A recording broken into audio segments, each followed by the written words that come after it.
10절에 14절 말씀 한 절씩 교독하시겠습니다. 여호와께서 이와 같이 말씀하시니라. 바벨론에서 70년이 차면 내가 너희를 돌보고 나의 선한 말을 너희에게 성취하여 너희를 이곳으로 돌아오게 하리라.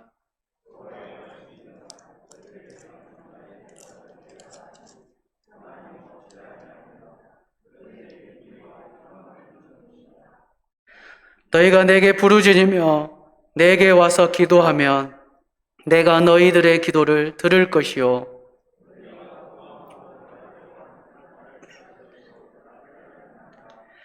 이것은 여호와의 말씀이니라. 나는 너희들을 만날 것이며 너희를 포로 오던 중에서 다시 돌아오게 하되 내가 쫓아 보내었던 나라들과 모든 곳에서 모아 사로잡혀 떠났던 그곳으로 돌아오게 하리라. 이것은 여호와의 말씀이니라. 아멘. 기도하고 말씀 받도록 하겠습니다. 사랑하는 하나님 감사합니다. 함께 모여 이 시간 말씀을 나누고 말씀을 듣습니다.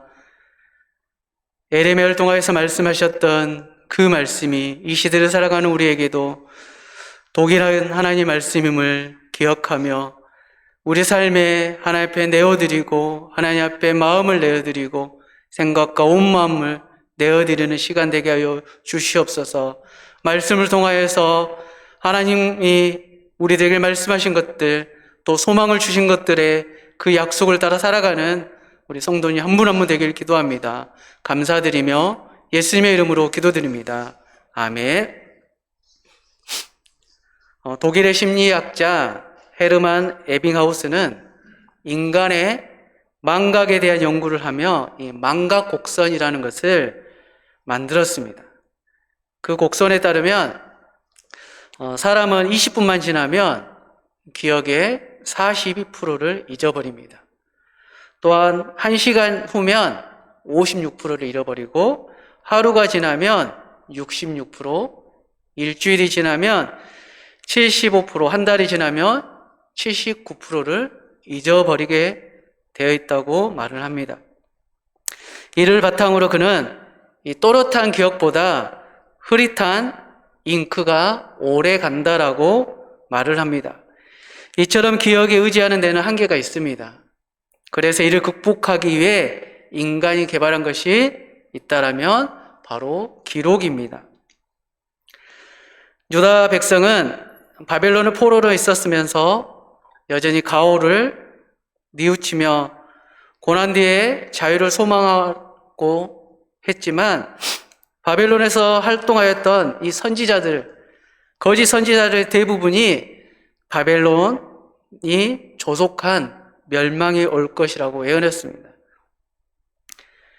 이 대부분 선지자들이 바벨론의 조속한 멸망을 예언했을 때 에레미야는 본문에 편지를 보내어 거짓 예언에 속지 말라라고 권면했고 거짓 선지자들과 그들의 추종자들을 이들에게 하나님이 진노를 경고했습니다. 에레미야 선지자가 포로로 잡혀가는 사람들에게 잊지 말라고 당부하는 것을 오늘 본문의 편지입니다. 말로 전언하고 그친 것이 아니라 에레미야는 기록을 써서 보낸 것입니다. 바로 그만큼 중요하기 때문이죠. 남유다가 멸망하여 바벨론으로 끌려간 이스라엘 백성들이 얼마나 절망스럽고 암담한 심정이었겠습니까? 이렇게 내버려둔 하나님을 얼마나 원망하겠습니까? 그런 그들에게 어떤 고난이 찾아오고 삶이 흔들릴지라도 반드시 잊지 말고 기억하라는 뜻으로 예레미야는 본문에 성경을 기록하여 보냈습니다. 우리에게도 고난이 임할 수 있습니다. 아픔이 찾아올 수 있습니다. 우리의 삶이 어느 순간 나락으로 떨어져 버릴 수도 있습니다. 그럴 때 하나님을 원망하고 좌절하는 것이 아니라 반드시 잊지 말고 기억해야 하고 붙잡아야 될 것이 있습니다. 그것은 우리는 분명히 기억해야 돼요. 바로 그것이 무엇이겠습니까? 우리의 삶이 흔들릴 때 결코 잊지 말아야 할 것이 무엇이겠습니까? 바로 하나님은 선하시다는 것입니다. 하나님이 여전히 선하신 분임을 우리는 잊지 말아야 합니다. 10절에 여호와께서 이와 같이 말씀하신다라고 성경 기록하고 있습니다. 바벨론에서 70년이 차면 내가 너희를 돌보고 나의 선한 말을 너희에게 성취하여 너희를 이곳으로 돌아오게 하리라라고 성경 말씀하고 있습니다. 오늘 이같이 포로로 잡혀가지만 무슨 일이 있어도 결국은 평안과 미래에 대한 희망을 주신다라는 약속입니다. 가장 좋은 곳으로 인도하시는 선한 하나님이심을 우리는 기억해야 합니다. 우리도 어떤 환경, 어떤 문제로 가로막혀 있을 수 있습니다. 내 삶에 어떤 환경, 어떤 문제로 내 삶이 가로막혀 있다라고 생각할 수 있습니다. 그러나 기억해야 됩니다. 하나님은 선하시고 하나님은 내 인생을 가장 좋은 곳으로 인도하고 계심을 우리는 믿고 나아가야 했습니다. 그럴 때 우리 삶이 흔들리지 않습니다. 우리는 분명히 본문의 말씀을 통하여서 기억해야 됩니다. 여전히 하나님은 선하시고 앞으로도 우리 삶 가운데 가장 좋은 곳으로 인도하실 그 하나님을 우리는 이 밤에 꼭 기억해야 된다는 사실입니다. 그러면 온 마음으로 하나님을 찾는 신앙이 되려면 우리는 어떠한 신앙 자세로 살아가야 되겠습니까? 첫 번째로 하나님께서 작정하신 성도들의 미래는 재앙이 아니라 평안이며 희망이라는 사실입니다. 본문 11절을 보시겠습니다. 본문 11절에 하나님께서 말씀하십니다. 여호와의 말씀이니라. 너희를 향한 나의 생각을 내가 하나니 평안이요 재앙이 아니니라. 너희에게 미래와 희망을 주는 것이니라. 아멘. 하나님은 너희를 향한 나의 생각은 이렇다라고 말씀하십니다. 너희를 향한 나의 생각은 평안이요 재앙이 아니라라고 말씀하십니다. 너희에게 미래와 희망을 주는 것이라라고 성경은 분명하게 말씀하고 있습니다. 이러한 본문 말씀은 하나님께서 하나님의 선민인 이 유다 백성들에게 대한 하나님의 생각이고 구체적인 계획, 작정이 무엇인지를 보여주고 계십니다. 우리가 이러한 본문 말씀을 보다 올바로 이해하려면 당시 유다 백성들의 입장을 우리는 생각해 보아야 됩니다. 성경에 나타나는 유다의 민족은 어떤 민족입니까? 그들은 천지를 창조하신 하나님, 그 하나님을 섬기는 민족이었습니다. 그 나라는 하나님 언약 가운데 세워진 나라였습니다. 그런데 그 나라가 멸망을 당하고 포로로 끌려가게 되어버린 것입니다. 이는 현실적으로만 아니라 언약적인 측면에서도 감안할 때 유다 백성들에게 감당하기 어려운 일이었으며 납득조차 어려운 일이었습니다.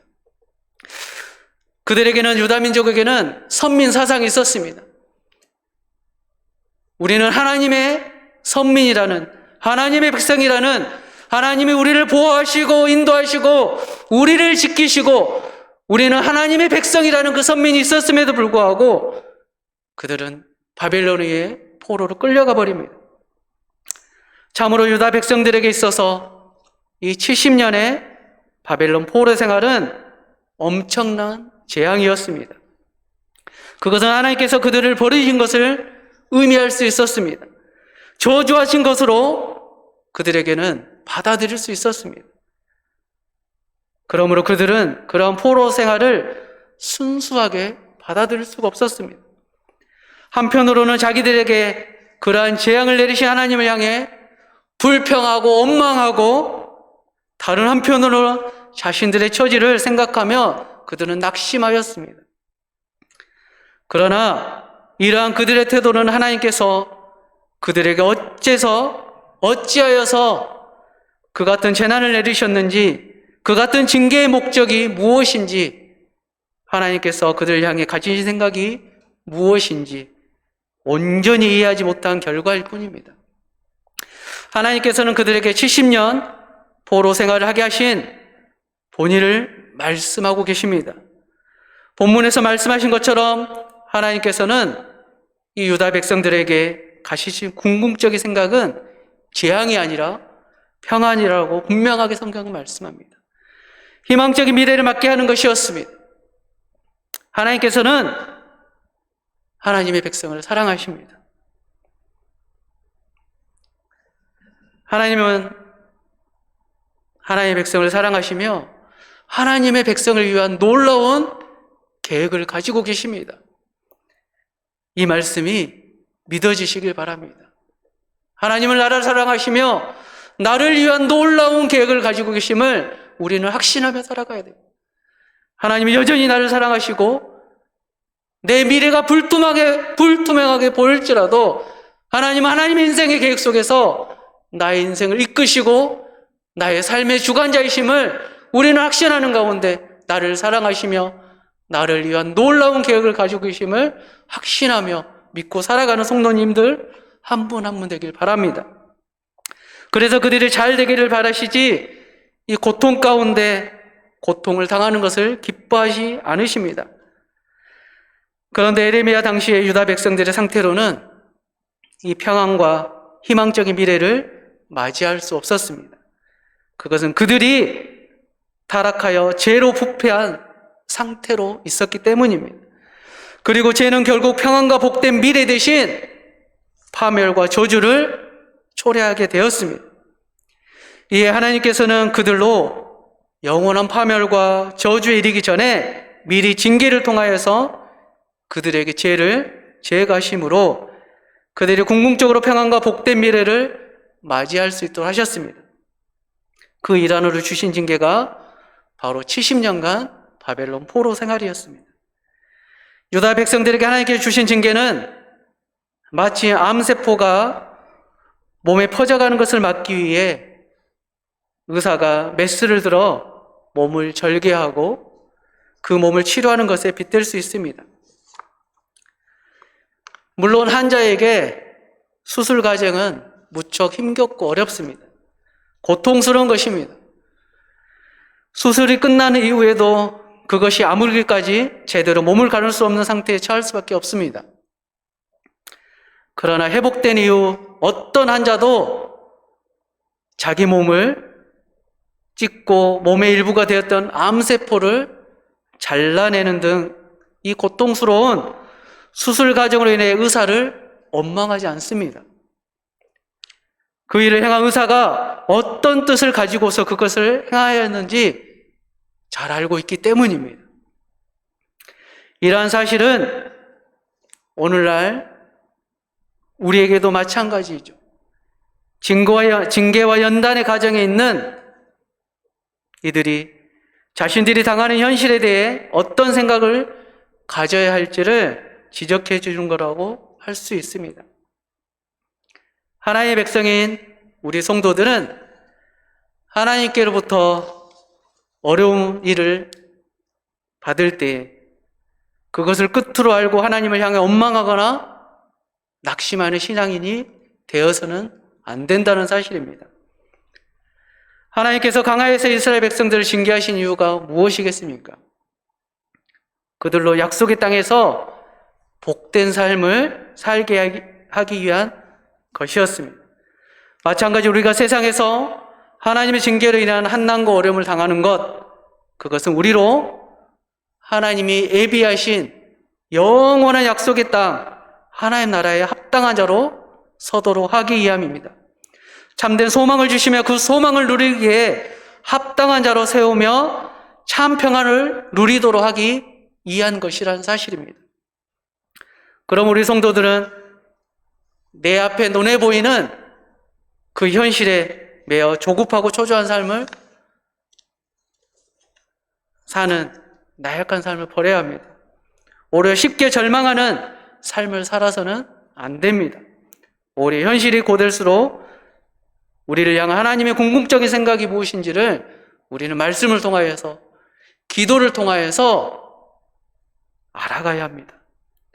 고난이 닥치고 극심한 연단이 우리를 힘겹게 할수록 하나님께서 우리를 향해 가지신 생각을 우리는 묵상해야 됩니다. 우리를 소망과 평안의 길로 인도하시는 그 하나님을 기억해야 됩니다. 히브리서 12장 11절 말씀에 보면 무릇 징계가 당시에는 즐거워 보이지 않고 슬퍼 보이나 후에 그로 말미암아 연단받은 자들은 의와 평강의 열매를 맺느니라 라고 말씀하십니다. 무릇 징계가 당시에는 즐거워 보이지 않습니다. 왜 하나님 나에게 하필이면 나에게 이런 일이 일어나게 하십니까? 라고 고백할 수도 있습니다. 그러나 그로 말미암아 연단받은 자들은 의와 평강의 열매를 맺는다라고 성경은 말씀하고 있습니다. 우리는 하나님의 생각, 하나님이 이끄심, 전지전능하신 바로 나의 모든 것을 알고 계시고 나의 모든 것을 이미 계획하신 그 하나님 앞에 우리 인생을 하나님 앞에 초점을 맞추는 가운데 그분의 이끄심에 충성스럽게 순종하며 좌절과 절망이 아닌 소망을 두고 살아가는 성도님 한 분 한 분 되길 바랍니다. 온 마음으로 하나님을 찾는 신앙이 되려면 우리는 어떠한 신앙의 자세로 살아가야겠습니까? 그것은 두 번째로 하나님은 하나님을 전심으로 찾는 자를 외면치 않으시며 반드시 만나 주신다는 사실입니다. 본문 12절 13절을 보면 너희가 내게 부르짖으며 내게 와서 기도하면 내가 너희들의 기도를 들을 것이요 너희가 온 마음으로 나를 구하며 나를 찾을 것이요 나를 만나리라라고 성경은 말씀하고 있습니다. 내 마음을 다하여 하나님은 우리에게 말씀하십니다. 감정적인 면보다는 의지적인 측면을 강조하고 있습니다. 단순하게 강조하는 감정이 아닌 내가 내 삶을 드리고 내 생각을 드리고 내 몸으로 의지의 결단이 필요하다는 사실입니다. 너희들이 나를 찾으면 만나리라. 왜냐하면 너희가 나를 온 마음으로 구했기 때문이라고 말씀하십니다. 포로된 유다 백성들이 하나님과의 관계를 회복할 수 있는 길은 바로 온전한 마음, 온 마음으로 하나님을 찾는 것뿐이었습니다. 하나님은 유다 백성들에게 말씀하십니다. 온 마음으로, 온전한 마음으로 나를 찾으라고 말씀하십니다. 유다가 망하고 백성들을 포로로 끌려가면서 그들은 하나님 우리를 버리셨다라고 고백합니다. 하나님 우리를 저주하셨다라고 말을 합니다. 이상 하나님이 함께 하시지 않는다라고 그들은 고백합니다. 포로로 끌려가는 것도 큰 아픔이지만 하나님이 더 이상 함께 하지 않으신다는 것이 그들에게는 큰 아픔이 되어버렸습니다.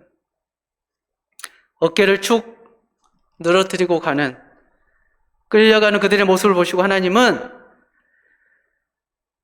어떤 하나님이신지를 본문을 통해서 일깨워 주십니다. 너희가 내게 부르짖으며 내게 와서 기도하면 내가 너희들의 기도를 들을 것이요 너희가 온 마음으로 나를 구하면 나를 찾을 것이라고 말씀하십니다. 하나님 우리의 기도를 들어주시며 찾으며 찾게 하시고 만나주시는 분이라는 사실을 우리가 기억하길 바랍니다. 하나님께서 바벨론 포로로 잡혀간 유다 백성들을 영원히 버리신 것이 아니라는 사실입니다. 하나님께서 유다 백성들을 포로로 잡혀가게 하신 그것이 하나님을 배반하고 하나님께 불송하는 데에서 진노하셨다라고 분명하게 말씀하십니다. 하지만 하나님께서는 자기 백성의 상태가 어떠하든지 한번 자기 백성으로 택하신 자들에 대해서는 결코 영원히 버리시는 법이 없다는 사실입니다. 하나님께서는 하나님의 백성들이 하나님을 배반하거나 범죄하였을 때 그들을 하나님께로 돌이키도록 하기 위해서 징계를 통하여서 징계하실 뿐이라는 사실입니다. 즉 하나님께서는 그들을 징계하실 목적은 그들을 하나님에게로 돌이키게 하는 데 있기 때문입니다.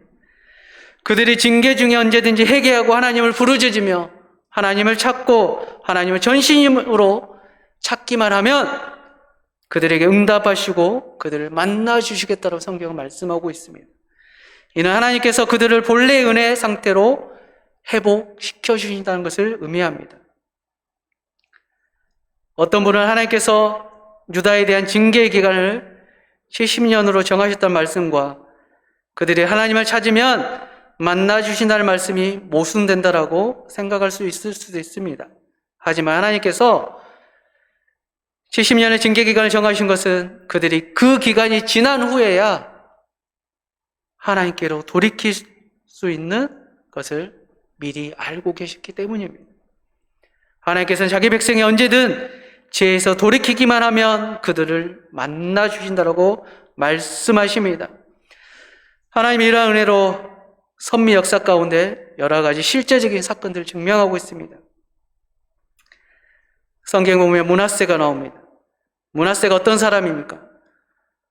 그는 선민 역사상 가장 악한 왕이었습니다. 그는 유다 역사상 가장 오랜 기간 동안 위에 있던 자였습니다. 그 기간 동안 오직 범죄만을 자행했다라고 말해도 과언이 아닙니다. 그는 우상으로 거룩한 선민의 나라를 더럽혔습니다. 이를 저지하는 의인들, 하나님의 선지자들을 학살하는 등 그가 무도한 왕이었습니다. 한마디로 그는 유다를 파멸에 떨어뜨린 장본이라고 말해도 과언이 아닙니다. 그래서 하나님께서 하나님 앞에 지극히 선한 삶을 살았던 요시야 왕을, 이 요시야 왕이 평생을 종교개혁에 매진하며 나라를 다시 일으켜 세우려 한 이 요시야의 선한 노력에도 불구하고 다른 누가 아닌 므낫세가 여호와를 경노하게 한 그 모든 경노 때문에 유다에 대한 진노를 돌이키지 않았다고 열왕기하 23장을 통해서 말씀하십니다.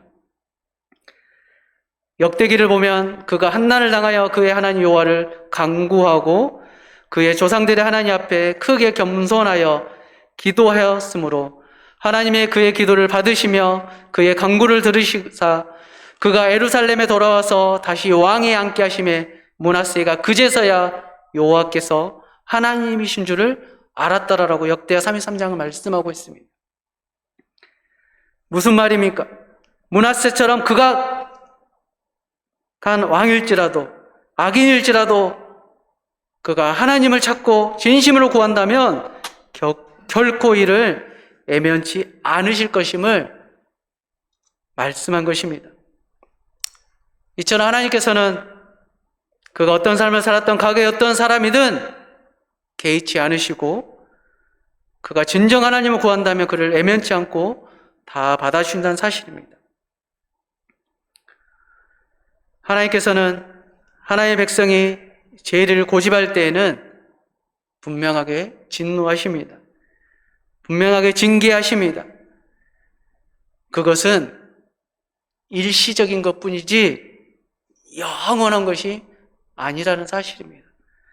하나님께서는 하나님의 백성이 범죄할 때 그들을 대하여 외면하신 것처럼 보이지만 그들이 다시금 하나님의 앞으로 생각과 마음을 돌이켜 전심으로 하나님을 찾으면 하나님을 구하기만 하면 거부하지 않으시고 먼저 손을 펼치신다는 사실을 우리가 기억할 수 있길 바랍니다.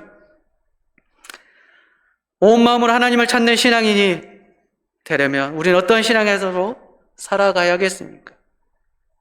바로 세 번째로 하나님의 약속의 신실한 분이심을 잊지 말아야 된다는 사실입니다. 오늘 이 말씀을 왜 기록으로 전했는지 대한 이유가 본문 14절에서 말씀하고 있습니다. 이것은 여호와의 말씀이니라. 나는 너희들을 만날 것이며 너희를 포로된 중에서 다시 돌아오게 하되 내가 쫓아보내었던 나라들과 모든 곳에서 모아 사로잡혀 떠났던 그곳으로 돌아오게 하리라. 이것은 여호와의 말씀이니라. 반드시 돌아올 수 있게 하겠다는 약속을 전하기 위해서였습니다. 본문 14절을 자세히 보면 독특한 문장 구조를 가지고 있습니다. 이것은 여호와의 말씀이니라가 서두에 그리고 끝에 반복해서 자리 잡고 있습니다. 바로 하나님은 약속을 반드시 이룰 것이라는 것을 말씀을 통해서 내포하고 있습니다. 바벨론의 유다 백성들이 전심으로 하나님을 찾을 때의 결과를 하나님께서 구체적으로 말씀하신 것입니다. 하나님의 말씀의 핵심은 이방 땅의 포로로 잡혀간 그들이 본토로 귀환하게 하신다는 것입니다. 이러한 하나님의 말씀은 유다와 주변 나라들이 반 바벨론 동맹을 맺고 바벨론에 항거할 때 주신 말씀과는 완전히 대조되는 말씀입니다. 하나님께서는 유다와 그 주변 나라들이 반 바벨론 동맹을 맺고 바벨론에 항거하여 그 지배에서 벗어나려고 시도할 때 그 시도가 실패로 돌아가게 될 것임을 분명하게 말씀하십니다. 그런데 여기서는 유다 백성들이 하나님을 전신으로 찾기만 하면 바벨론에서 본토로 귀환하게 될 것이라고 말씀하고 있습니다. 유다 백성들의 회복이 유다 백성들 그들의 노력으로 되는 것이 아니라 역사의 주인이신 하나님의 섭리와 역사로 되는 것임을 분명히 성경을 통해서 말씀하고 있습니다. 하나님의 말씀은 바벨론에서 포로로 생활하는 유다 백성들에게는 믿기 어려울 것이었습니다. 납득 자체가 되지 않는 것이었습니다. 특히 그러한 경향은 유다와 그 주변 국가들의 반바벨론 동맹이 이 바벨론에 의해 안전히 깨어지면서 더욱 두드러지게 나타났을 것입니다.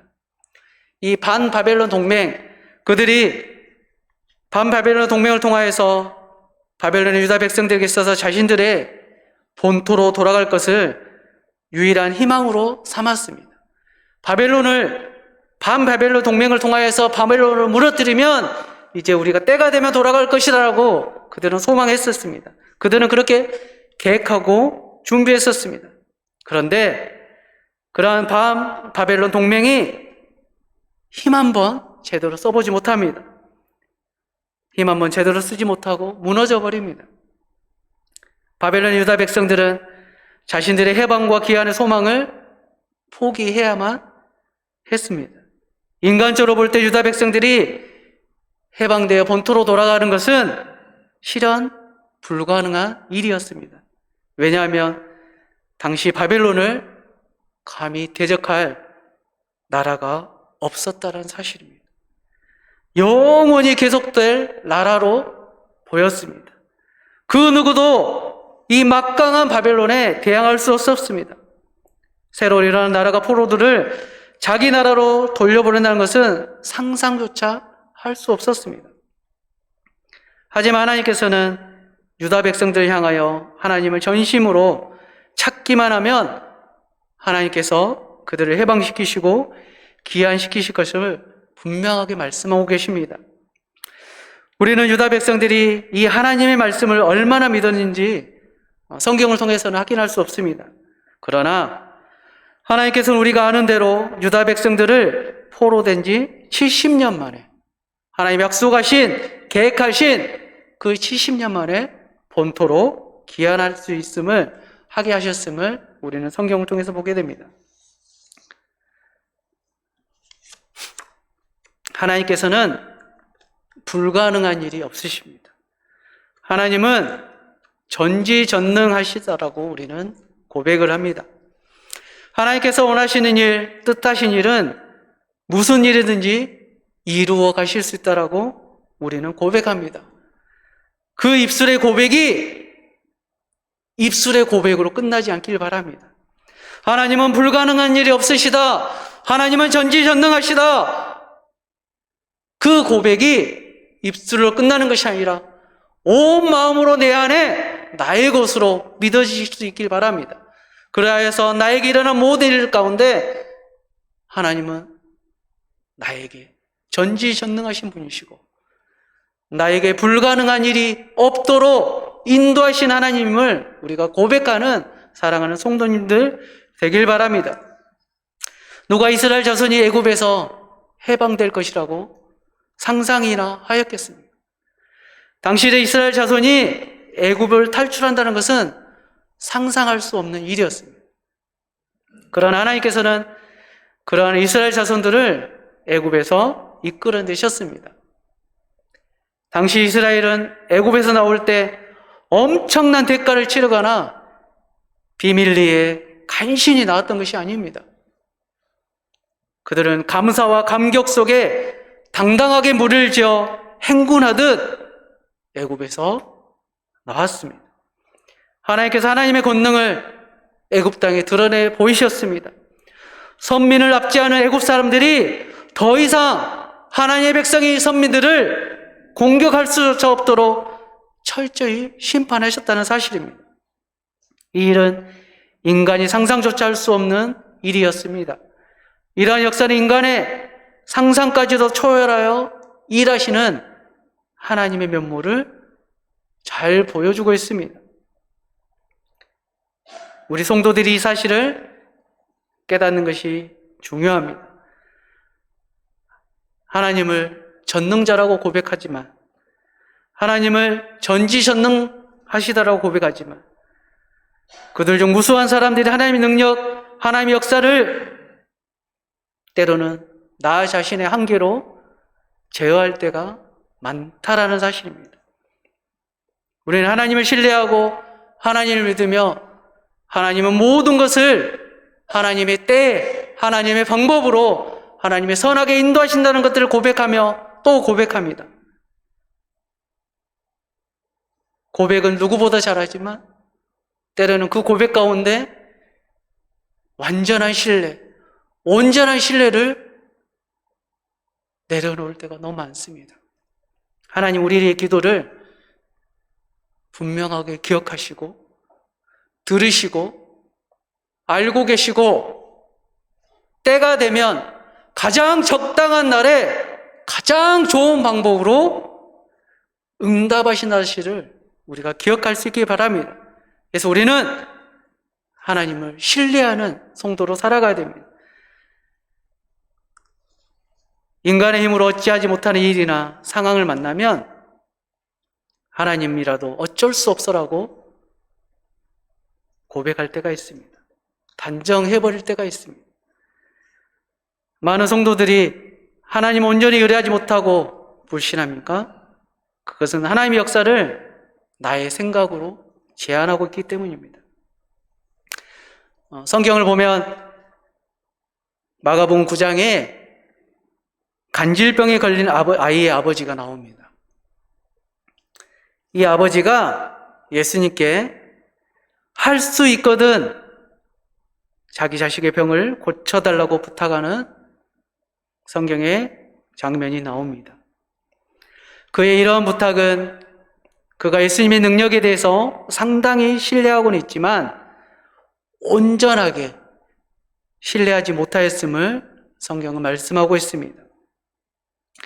이에 예수님께서는 그 사람을 향하여 할 수 있거든이 무슨 말이냐? 믿는 자에게는 능치 못할 일이 없다라고 말씀하십니다. 주님을 온전히 믿기만 하면 이루지 못할 일이 없다라는 말씀입니다. 달리 말하면 주님께서는 무한한 능력의 소유자라는 말씀입니다. 사랑하는 성도 여러분, 하나님은 이미 이 예배 가운데 나온 우리 성도님 한 분 한 분의 모든 상황과 환경과 고민과 생각, 내 안에 드러내지 못한 그 어려움까지도 알고 계시는, 불가능이 없으시는 분임을 우리는 기억하셔야 됩니다.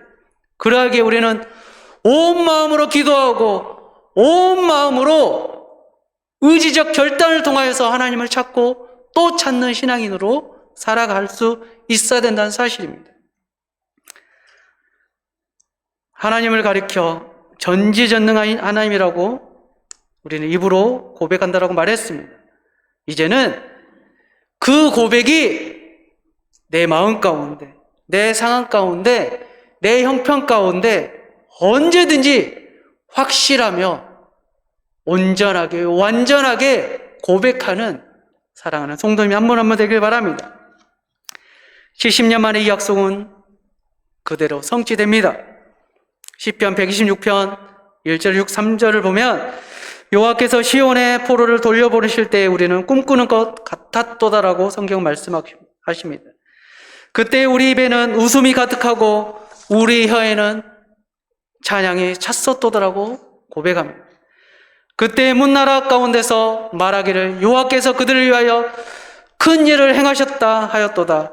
여호와께서 우리를 위하여 큰 일을 행하였으니 우리는 기쁘도다라고 성경은 말씀하고 있습니다. 하나님 우리를 회복시키시고 하나님이 하신 그 약속은 반드시 지키시는 분이심을 말씀하고 있습니다. 우리 인생도 마찬가지입니다.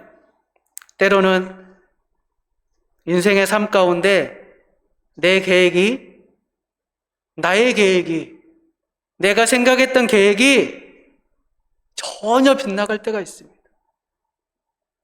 하나님은 말씀하십니다. 하나님의 신실한 약속을 믿고 나아가면 하나님은 돌려주시고 회복시키시는 사실입니다.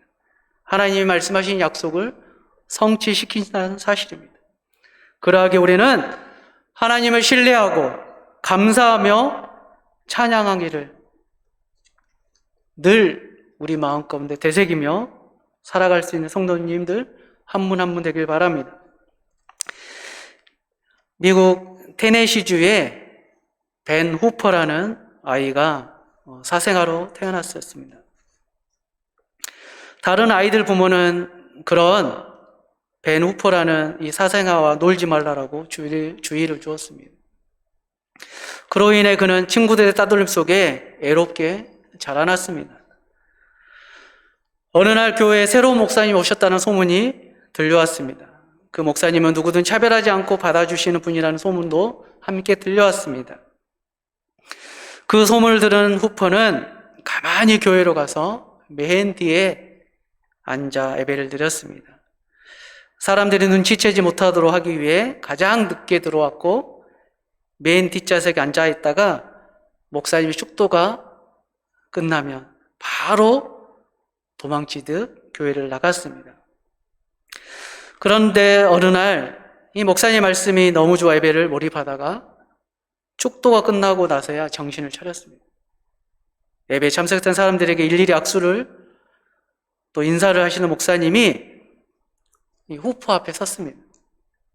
그리고 네가 누구 아들이더라 라고 하셨습니다. 순간 주변이 찬물을 끼얹는 것처럼 조용해졌습니다. 아차 하고 생각하신 목사님이 내 아버지 누군지 알겠다. 꼭 닮아서 금방 알아보겠다라고 하셨습니다.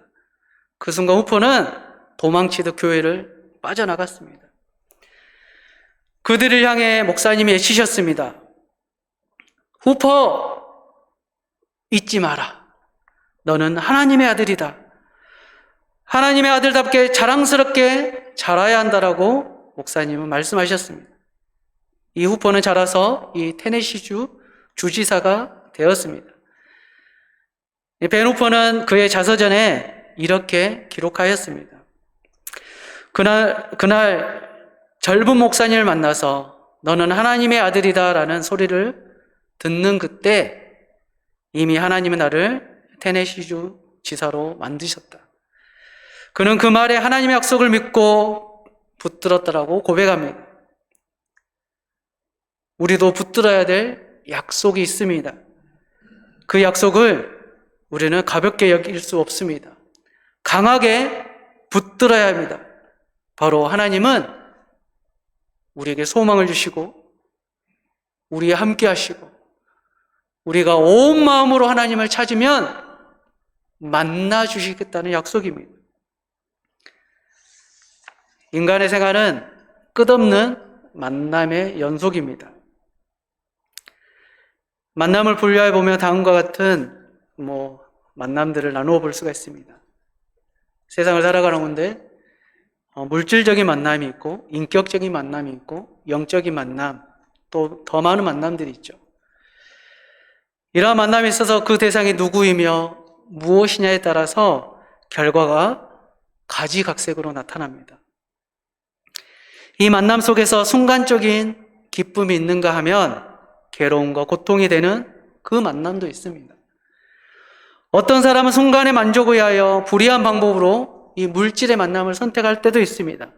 그것 때문에 오래도록 고통을 받는 사람들이 있는 것을 우리도 눈여겨볼 수 있습니다. 그런가 하면 인격적인 만남에 있어서 어떤 사람은 번민과 고통에서 헤어날 수 없는 멍에와 같은 사람이 있습니다. 어떤 사람은 번민과 고통을 해결해주는 정말 반가운 사람도 있습니다. 우리는 늘 어떤 만남을 기다리고 있습니다. 그리고 누군가를 만나기만 하면 지금의 문제가 해결될 것이라고 하는 막대한, 이 막연한 기대감 속에서 살아가고 있습니다. 엄청난 물질을 만나면 현재의 고통이 해결될 것이라는 기대를 가지고 살 때도 있습니다. 그 사람을 만나서 내 체질을 이야기하면 지금의 이 문제에서 벗어날 수 있다라는, 벗어나게 될 것이라는 희망을 가지고 살아가는 사람도 있습니다. 그럼에도 불구하고 바라는 물질, 그 물질은 내게서 멀리 있는 것만 같고, 만나서 도움 청하고 싶은 사람은 왜 그런지 나를 피하는 것만 같고, 같은 생각에 공연히 마음을 우리는 섭섭하게 느껴질 때가 참 많습니다.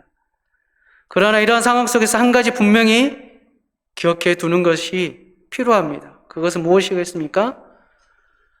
바로 내가 세상 속에서 세상 생활에 얽매여 하나님을 매 순간 만나지 못하고 있을 때도 하나님께서는 나를 만나시기 위하여 분주히 나를 찾고 계신다는 사실입니다. 요한계시록 3장 20절 말씀에 보면 볼지어다 내가 문 밖에 서서 두드리노니 누구든지 내 음성을 듣고 문을 열면 내가 그에게로 들어가 그로 더불어 먹고 그는 나로 더불어 먹으리라고 성경은 말씀하고 있습니다. 내가 내 생활에 얽매여 어느 순간 하나님을 잊어버린 채, 내 생활에 하나님이 배제된 채 살아갈 때가 있습니다.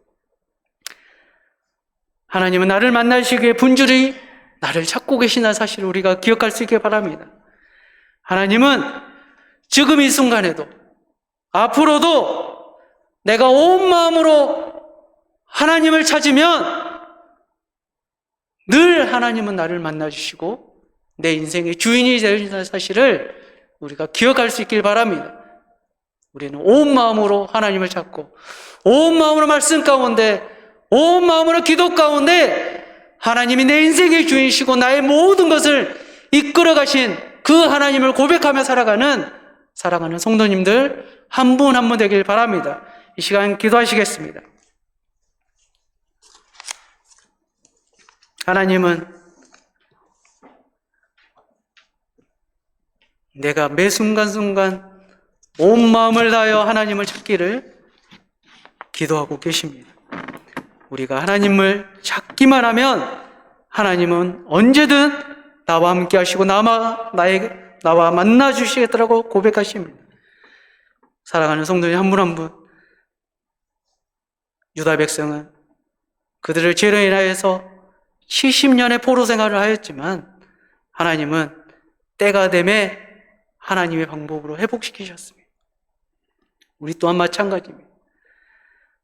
우리가 온전히 하나님을 찾는, 온 마음으로 하나님을 찾는 그 신앙인으로 주님 오실 그날까지 천국의 소망을 두고 살아가는 우리 한 사람 될 수 있게 해달라고 이 시간 기도하시겠습니다. 함께 기도합니다.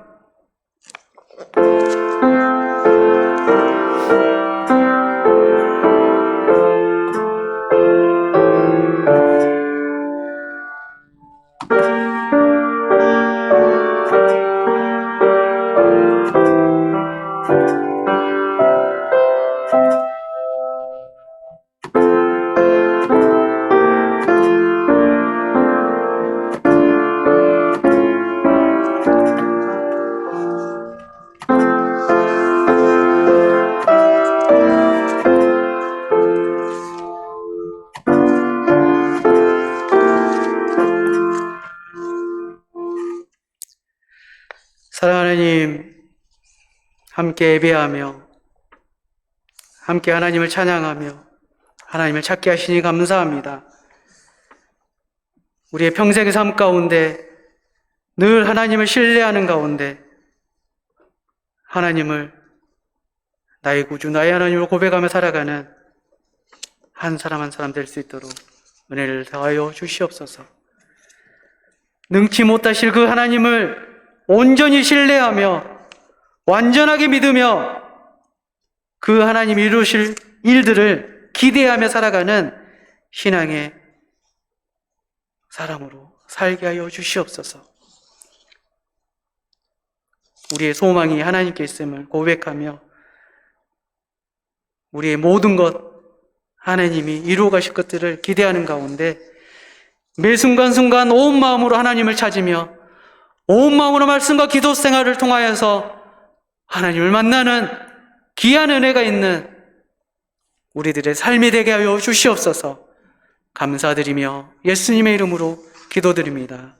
아멘.